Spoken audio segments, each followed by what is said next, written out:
mês. Gênesis capítulo 2, versos 1 e 2. Convido a igreja para lermos juntos esses dois versos da palavra do Senhor. Diz assim: assim, pois, foram acabados os céus e a terra, e todo o seu exército.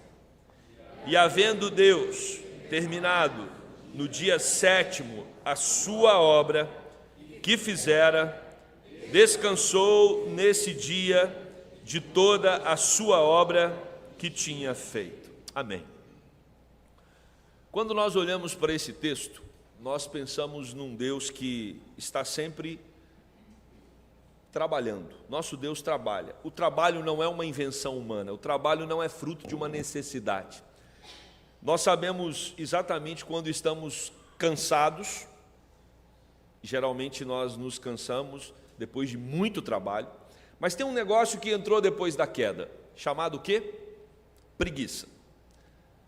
Preguiça. A preguiça é terrível, porque preguiça é estar cansado sem fazer nada.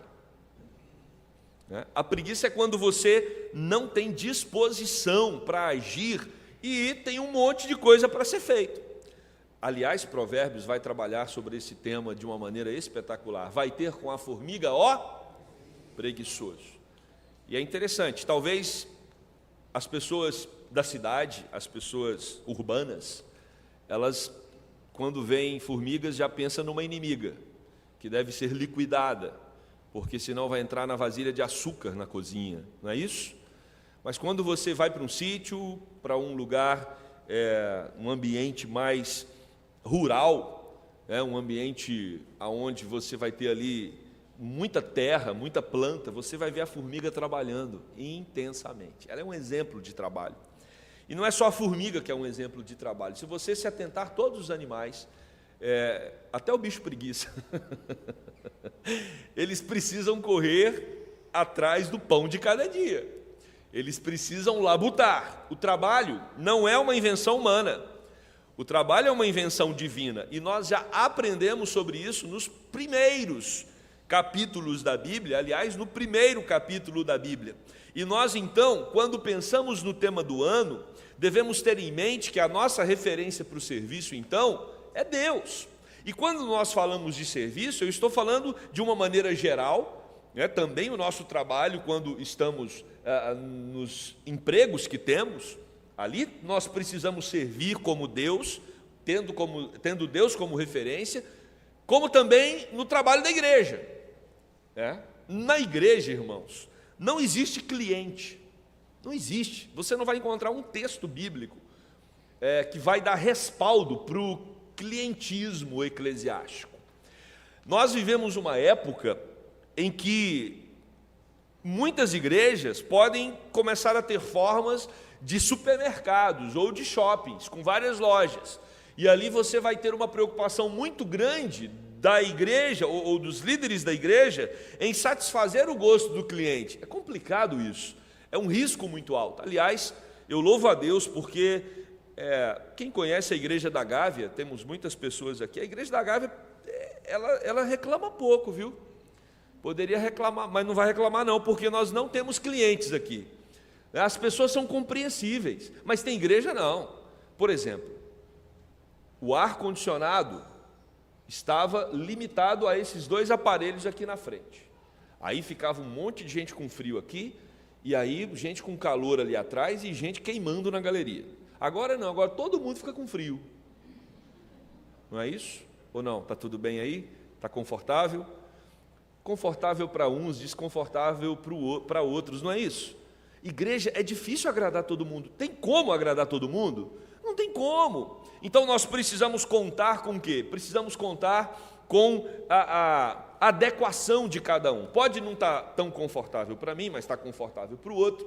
Tem gente que gosta de banda, tem gente que prefere piano, tem gente que gosta de coral, tem gente que prefere só um quinteto. Ou seja, o gosto de cada um é natural e nós temos que ter na igreja mesmo. Só que não podemos estar preocupados em satisfazer o gosto da comunidade, porque se essa for a nossa prioridade, nós vamos nos perder. Todos nós estamos conectados para satisfazer o gosto de um único. Quem é? Jesus. E aí, nós não vamos então nos perder nos detalhes. Existem muitos detalhes que podem nos desfocar. E quando nós olhamos para Deus como a nossa referência de serviço, nós então entendemos que no trabalho de Deus, Deus tem meta, Deus tem propósito, Deus não se perde em detalhes. E a criação é uma descrição clara disso. No primeiro dia, Deus tinha um propósito claro, definido e objetivo. No segundo, da mesma forma, e assim sequencialmente. O nosso Deus é um Deus que, quando Ele trabalha de maneira direta, organizada, com objetivo claro. E assim também nós devemos ser. Mas quando olhamos para esse texto que acabamos de ler, nós percebemos que o nosso Deus é um Deus que faz. Nosso Deus é um Deus ativo. Se Deus é ativo, os crentes também precisam ser crentes ativos. A Escritura revela que Deus é eternamente ativo. E nós só acreditamos que Deus é eternamente ativo porque a Bíblia diz.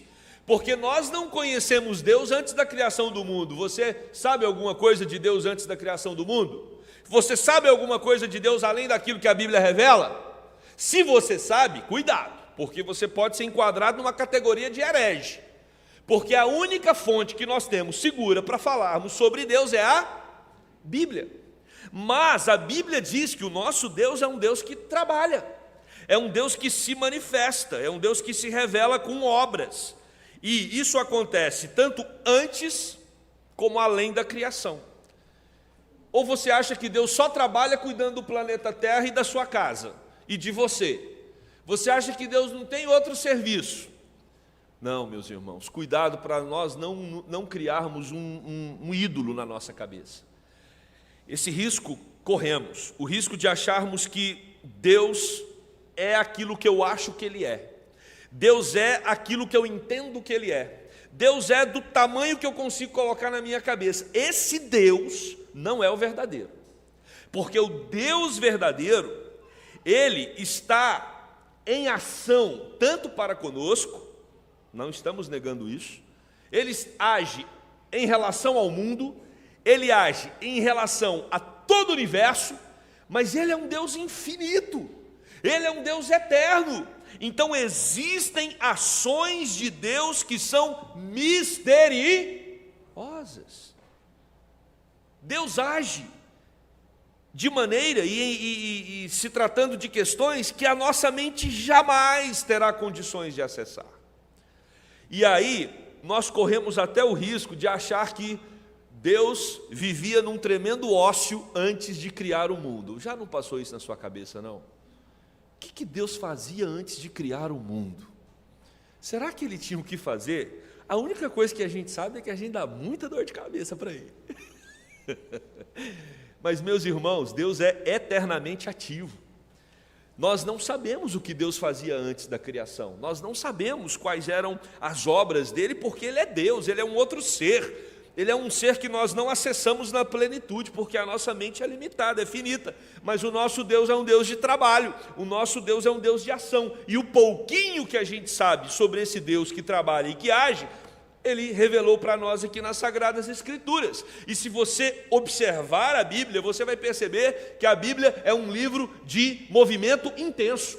A Bíblia não para. A Bíblia revela que o povo de Deus é um povo que está sempre cumprindo uma ordem, um propósito, uma tarefa. E aí nós precisamos nos conectar como igreja da Gávea às Sagradas Escrituras. Deus não chamou essa igreja para inércia. Deus não chamou essa igreja para ter clientes. Deus não chamou essa igreja para que as pessoas pudessem simplesmente receber. Aqui nós recebemos, mas nós também oferecemos.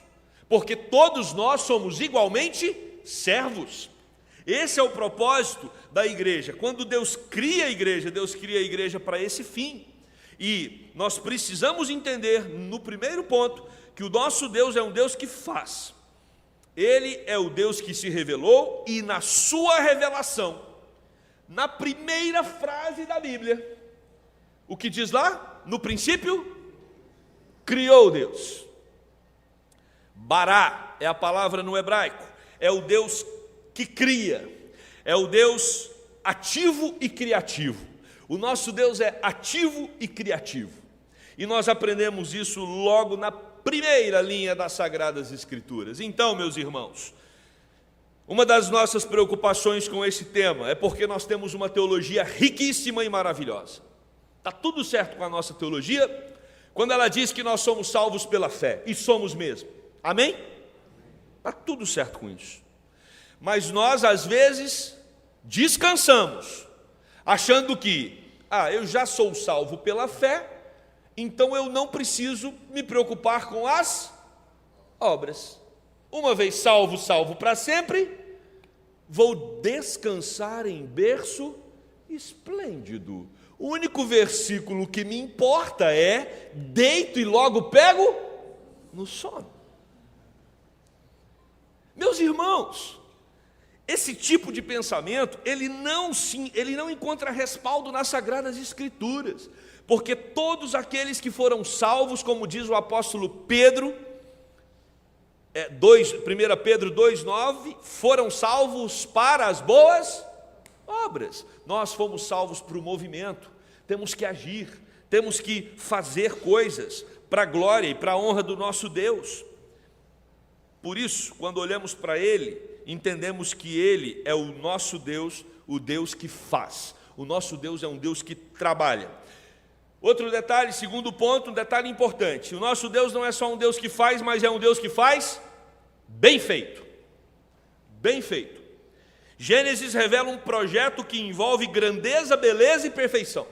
A Bíblia, ela começa, como já falamos, no capítulo 1 de Gênesis, mostrando a sequência de coisas que Deus criou, e cada etapa da criação de Deus, qual a conclusão que nós temos: e viu Deus que isso era bom. Viu Deus que isso era bom. O nosso Deus é um Deus que faz bem feito. Assim também devem ser as nossas obras. Devemos fazer com o máximo de qualidade possível, buscando glorificar a Deus com aquilo que Ele tem colocado nas nossas mãos para ser executado. Gênesis capítulo 1, verso 31, vai terminar ali dizendo: viu Deus tudo quanto fizera, e eis que era muito bom. Muito bom. E houve tarde e manhã no sexto dia. Todas as coisas, como diz o versículo 1 do capítulo 2, foram acabadas, os céus e a terra, e todo o seu exército. E quando Deus olha para toda a sua criação, a autoavaliação dele é que ele fez com excelência, ele fez de maneira maravilhosa. É assim que trabalhamos para Deus também. É claro que, diferente de Deus, nós não somos perfeitos.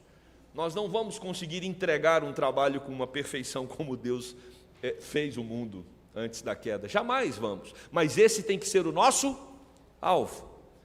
Uma professora da universidade, ela disse uma coisa muito interessante sobre trabalho acadêmico, científico. O trabalho está pronto quando o prazo acabou. Acabou o prazo, seu trabalho está pronto. Não é isso? Porque se a gente for ficar revisando o trabalho, sempre vai ter alguma coisa para melhorar. Então, acabou o prazo? Está perfeito o trabalho. É isso que você tem para entregar. Não adianta querer melhorar um pouco mais. E qual é o pior? O pior é que depois que você entrega, o professor consegue achar um monte de defeitos que você nem imaginava. Mas o melhor é depois você encontrar um monte de defeito que nem o professor viu. Mas o trabalho é isso. Precisamos buscar a excelência em tudo o que nós fazemos. O nosso Deus fez as suas obras de maneira maravilhosa. É isso que o Salmo 104, verso 31 vai falar. A glória do Senhor seja para sempre. Exulte o Senhor por suas obras. Olha o que diz o Salmo 111, verso 2. Grandes são as obras do Senhor, consideradas por todos os que nelas se comprazem. Nosso Deus, Ele é maravilhoso em tudo que Ele faz. Nosso Deus é maravilhoso e manifesta isso quando Ele nos faz. Nós somos a imagem e semelhança desse Deus. Nós somos criados por este Deus. Já falamos isso recentemente aqui na igreja. Nós tendemos a pegar aquele resumo que Jesus faz sobre a lei: amarás ao Senhor teu Deus de todo o teu coração e ao próximo como a si mesmo. Nós damos muita ênfase ao amar ao Senhor sobre todas as coisas, não é? Tem muita pregação sobre isso. Tem muita pregação também sobre amar ao próximo. Talvez, nesse versículo, tripartite, 3 partes, amar a Deus, amar ao próximo, a parte que a gente menos preocupa é amar a si mesmo. Amar a si mesmo. Se nós não amamos a nós mesmos, nós não teremos condições de servir ao próximo, e nem a Deus.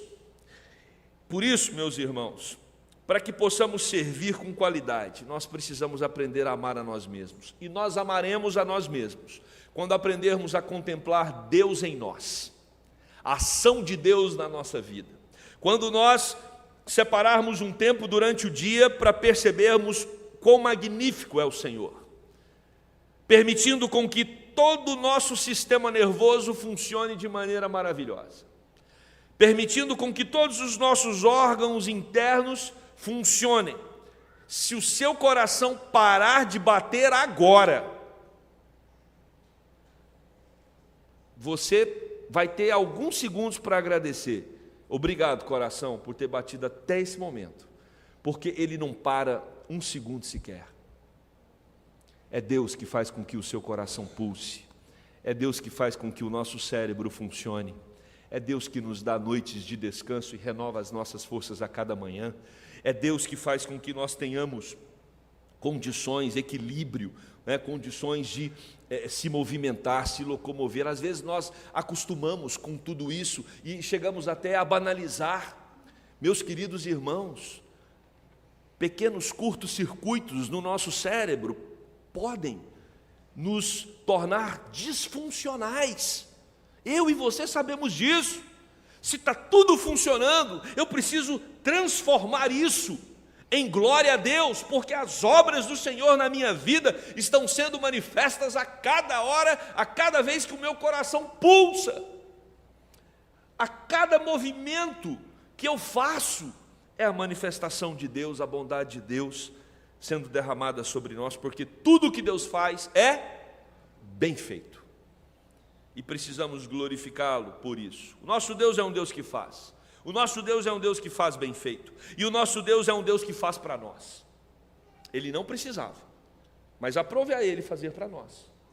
Porque quando você olha a descrição da criação, quando Deus termina e diz, tudo foi feito com muita qualidade, tanto os céus como a terra e todo o seu exército, depois de tudo, quem Deus cria? O homem. E Deus cria o homem e a mulher e diz, criei para vocês, é presente para vocês. O estrondoso palco foi criado para o principal ser, o ser humano. E esse ser humano não era mais uma criação apenas. Esse ser humano era a coroa da criação, era o ápice da criação. Por isso ele foi criado à imagem e semelhança. Gênesis 1, 26 e 27. Também disse Deus, façamos o homem à nossa imagem conforme a nossa semelhança. E Deus criou esse homem com aptidões que Deus tem. Domínio, por exemplo.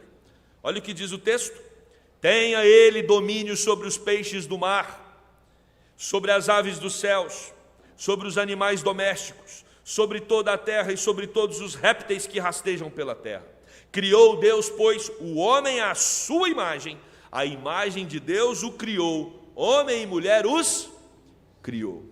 O nosso Deus, Ele não simplesmente se revela como um Deus que faz bem feito, mas Ele cria o homem à sua imagem e semelhança, e Ele convoca esse homem para também fazer.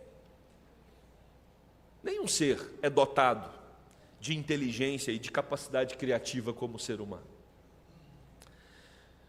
Nós somos magníficos, maravilhosos, quando olhamos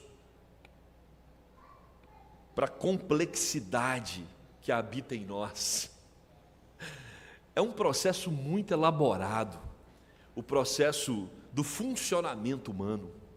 É claro que a gente estragou tudo com o pecado, mas é magnífico ainda, mesmo estragado, mesmo pecadores, quando você vê o funcionamento, tanto individual, quanto familiar, quanto social, você ainda percebe as digitais de Deus em toda a criação.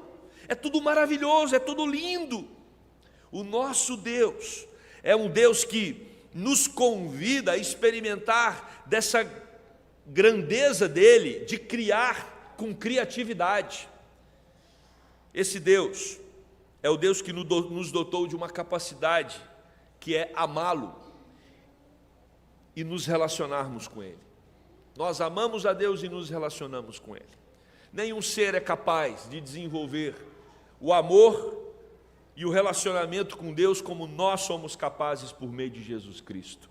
Então, através de Cristo, nós ainda somos alimentados pelo Espírito para que possamos entender como Deus trabalha, de que modo Deus trabalha, como Ele faz as coisas, e somos convocados para aprender com Ele e fazermos da mesma forma. Esse Deus nos ama, meus irmãos. Por isso que Ele nos coloca como sendo o principal dos seres criados. Mas Deus prova o seu amor para conosco pelo fato de ter Cristo morrido por nós, sendo nós ainda pecadores. Romanos 5,8. Deus te ama. E o amor de Deus revela a maior da sua obra, o envio de Jesus Cristo. Nossa mente nunca vai conseguir processar esse amor de Deus.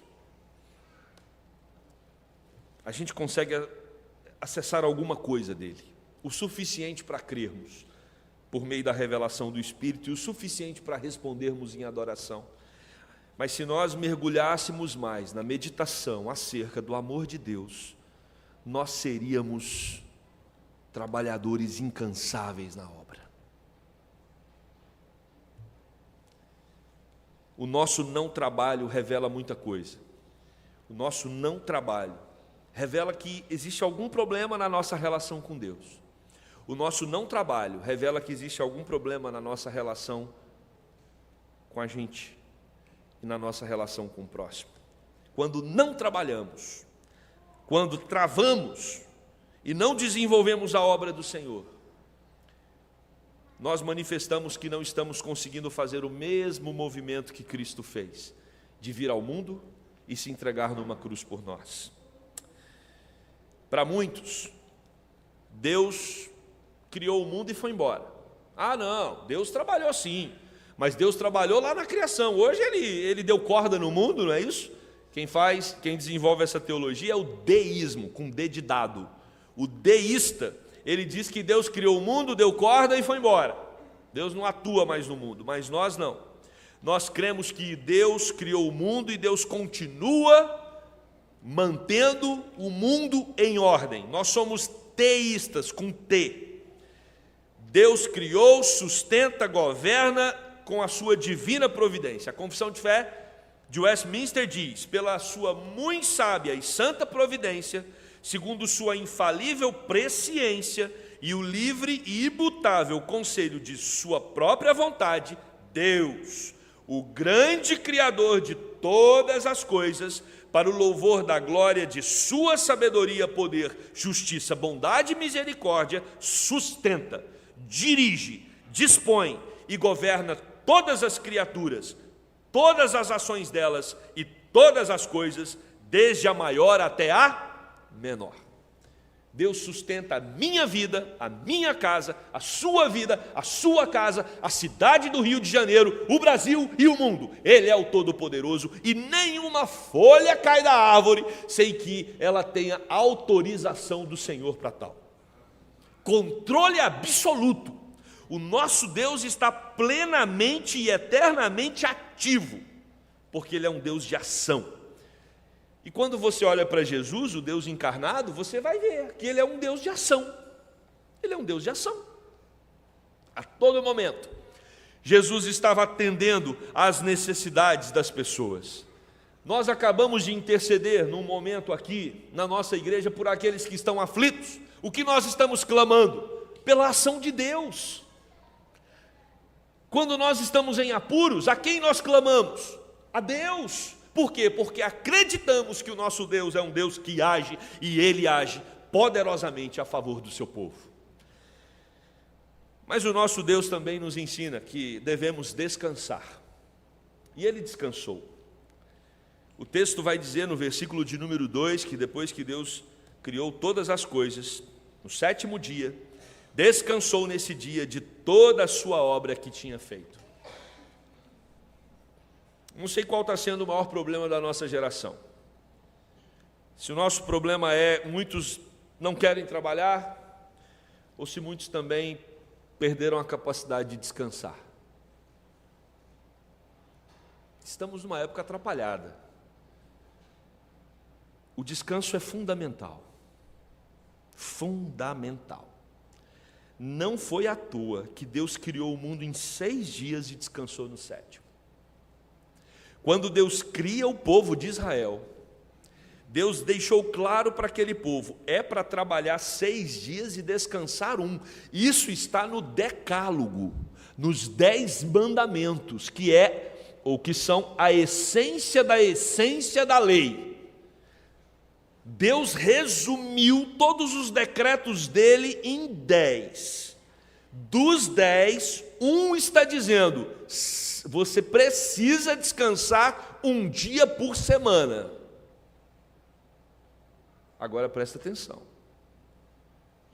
Quando alguém peca por adultério, essa pessoa é tratada ao pé da lei. Imagina se nós fôssemos disciplinar na igreja quem está trabalhando no dia de descanso. E aí, vale uma ressalva. O dia de descanso não é literalmente o sábado. Sexta, sábado, domingo. Não é o sábado. Shabat significa dia de descansar, mas pode ser qualquer outro dia da semana. Se você é obrigado a trabalhar no sábado, você pode descansar em outro dia. O que você não tem direito é de não descansar. Isso vai arrebentar com você, com a sua saúde física, emocional, psicológica, porque Deus não te criou para trabalhar 7 dias por semana. É pecado. Pecado. Passivo de disciplina. E eu estou fazendo exatamente isso, publicamente. Todos nós pecamos, em muitas áreas, mas quebrar o sábado é quebrar um mandamento. Leve a sério o seu dia de descanso. Pastor, e o que eu faço no dia de descanso? É para não fazer. É para não fazer.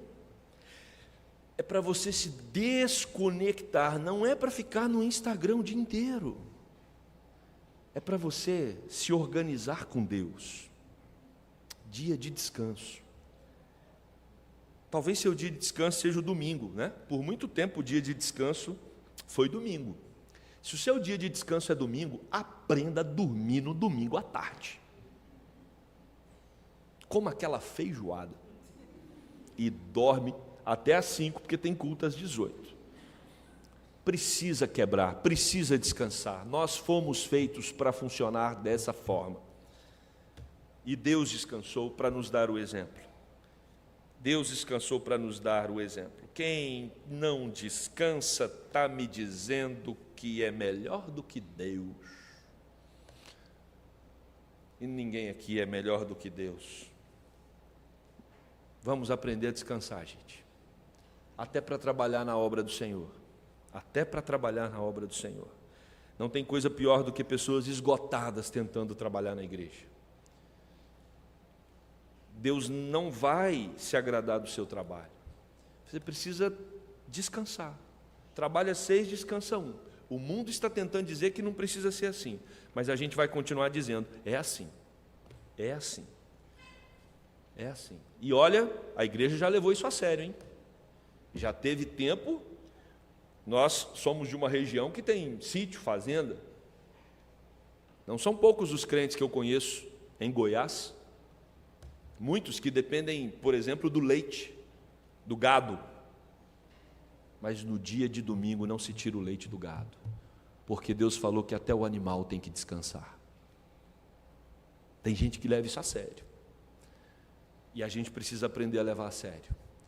Dia de descanso. Para quê? Para que possamos servir. O Deus que é para nós uma referência de serviço, trabalhou, fez com qualidade, fez por nós, nos amou, mas também diz: opa, para um dia, descansa, dorme, relaxa, fica tranquilo, amanhã tem mais trabalho. E assim nós devemos funcionar. Que o Espírito Santo de Deus incomode os nossos corações, para que possamos fazer o nosso trabalho lá fora com qualidade, para que possamos nos envolver com o trabalho da igreja, mas para que também possamos aprender a descansar. Amém? Que Deus nos abençoe. Vamos orar. Querido Deus, muito obrigado pela Tua palavra que ilumina, direciona, ampara os nossos corações. Esse tema do ano é um tema que nos convida para o trabalho.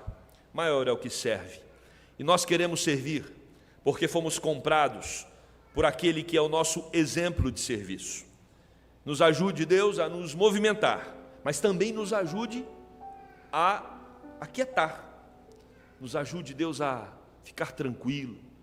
Aprender, Deus, a manter a nossa mente em comunhão contigo no dia de descanso, fazendo uma avaliação dos nossos caminhos, das nossas opções. Oh Deus, não nos deixes viver nesse mundo frenético, moldados aos princípios e aos parâmetros dessa geração, muitas vezes marcada por pessoas viciadas em... Nos permita, Deus, ir para o outro extremo, pessoas preguiçosas, que procrastinam os seus deveres. Dá-nos a direção, ajuda-nos a fazer como o Senhor mesmo fez. Durante 6 dias, dedicamos com qualidade, com excelência, fazemos o melhor que podemos no nosso trabalho, nas coisas da igreja, mas um dia a gente vai tirar para descansar, porque o Senhor determinou isso, para que a nossa vida, Deus, tenha qualidade, para que a nossa vida seja um modelo para as pessoas aí fora, ansiosas, angustiadas, estressadas, simplesmente porque quebram o mandamento do Senhor. Nos ajude a viver assim para a tua honra e glória, no nome de Jesus. Amém.